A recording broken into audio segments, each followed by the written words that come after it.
I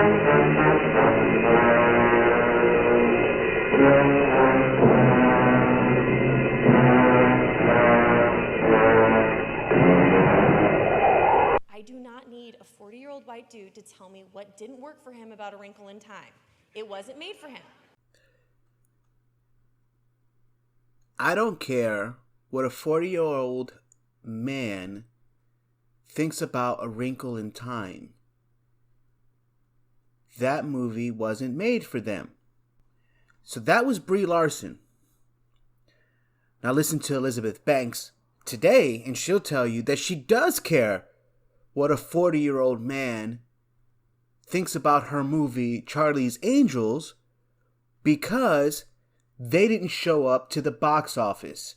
They didn't show up to put their asses in the seat and watch her movie.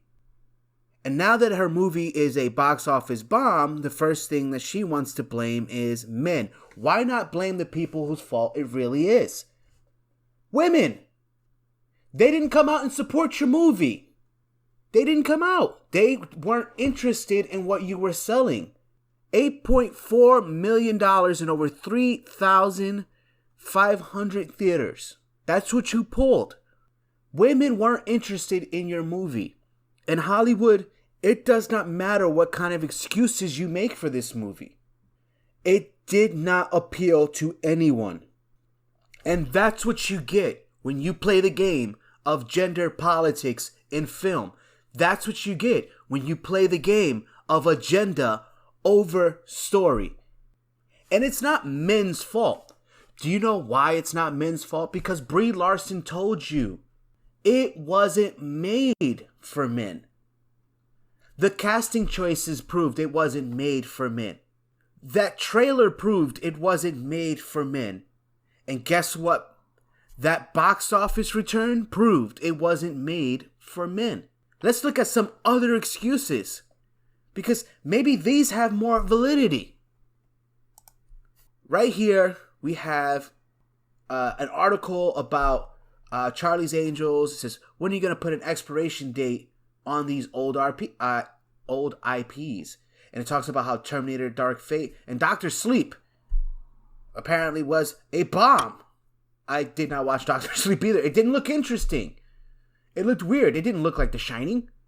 And what I love about this particular article is you see this, Charlie's Angels, and when to put an expiration date on an old IP. You see here, right? The suggestion that and more important, how much weight does aging intellectual property carry these days when it comes to reboots of classic franchises? And take a look right here. Jumanji, The Next Level, tracking for 40 million plus US opening. 40 million plus US opening. Why? More bullish analysts have it approaching $50 million. Ford versus Ferrari did great numbers. And no, this is men's fault. No, it's IP fatigue. Maybe it was because of the posters. This is what Elizabeth Banks had to say. Look, people have to buy tickets to this movie too. This movie has to make money. If this movie doesn't make money, it reinforces a stereotype in Hollywood that men don't go see women do action movies. That, if it is a stereotype in Hollywood, it is the dumbest stereotype ever. Because men have been going historically to watch female-led action films since, the 70s?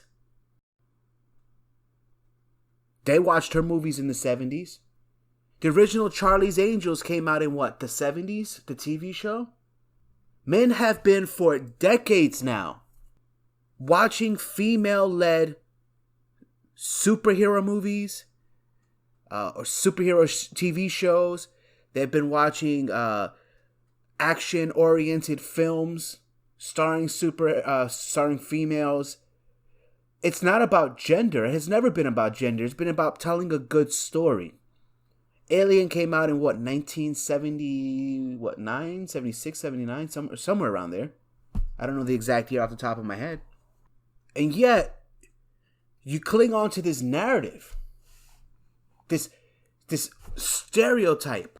It's not a stereotype. doesn't exist. You made a bad film. And that's it. You made a film that nobody wanted to watch. And that's it. You put together a cast that nobody wanted to see in film. Kristen Stewart is not a box office draw. She was in Twilight. Twilight was a box office draw. Robert Pattinson and the guy who played Jacob, Tyler Lautner? Something like that. They were box office draw. You had Team Edward and Team Jacob and all that other crap when it came to Twilight. I hated those movies, but whatever. And that last one was god awful. They had the best scene of the whole movie, and let's not get into that. Let's not get into. Look, face facts here. You didn't make a good movie, and even if you did make a good movie, you didn't promote it well enough that you got people interested and put asses into the seats. Those are your choices. Those are your decisions. And you need to come out and you need to say, I messed up. This is my bad. And you're going to do probably in the next 5 to 10 years the same thing that Joel Schumacher did when he made Batman and Robin. He came back and he said, I'm sorry. I really made a bad film. And he acknowledged that his motivations there, just like your motivations in this one was agenda over story, his motivations there were toy sales over story. That's what his motivation was in that one. It's the wrong motivation. And it goes either way. If you put anything above the story, you're going to make a bad film. And if you're going to put agenda into your promotions, into your marketing, you're going to make a bad film. Or at least, your film is not going to make any money. You purposely went out to alienate the very people you decided later on that you needed in order to make this a successful movie. And then you wonder why. It wasn't posters. It wasn't the gender. It was because it wasn't interesting. Because you made some really bad choices from the very beginning. And the way that you promoted it was atrocious. So, if you like the content of this channel, please like, share, and subscribe. And don't forget to buy the t-shirts. There are no t-shirts. Well, see you guys around. Enjoy the rest of your day. And tell Elizabeth Banks to wake up from her dream world. Bye, guys.